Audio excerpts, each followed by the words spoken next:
పొరపాటు, అలాగే మానవులు. ఈ రెండిటి మధ్య సంబంధం ఎలాంటిదంటే పక్షులకి రెక్కలకి ఉండే బంధం లాంటిది. ధారకి నదికి ఉన్న బంధం లాంటిది. పొరపాటు అనేది మనిషి జీవితంలో ఇంత ప్రాముఖ్యమైనది కదా. ఇక మీరే ఆలోచించండి. అందుకు సిగ్గుపడ్డం ఎందుకు? దాని గురించి సిగ్గుపడటం సమంజసం కాదు. నిజం చెప్పాలి అంటే పొరపాటు మనం మరింత శక్తివంతంగా మారే అవకాశం ఇస్తుంది. ముందు కన్నా మంచి ప్రదర్శన చేసేలా ప్రేరేపిస్తుంది. బహుశా మీలో కొందరు దీనిని అంగీకరించకపోవచ్చు. ఎందుకంటే చాలా మంది దృష్టిలో పొరపాటు దోషానికి జన్మనిస్తుంది.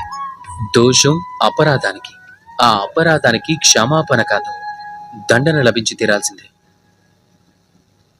కానీ ఇలా ఎందుకు జరుగుతుందో ఎప్పుడైనా ఆలోచించారా? ఇందుకు కారణం ఏమిటి? దానికి కారణం పొరపాటుని అంగీకరించకుండా తప్పించుకోవటం.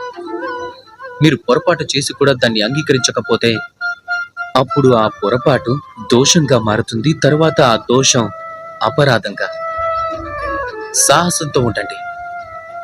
మీ పొరపాటుని స్వీకరించండి. మీ పొరపాటుని సరిదిద్దుకునే దిశగా మొదటి అడుగు వేయండి.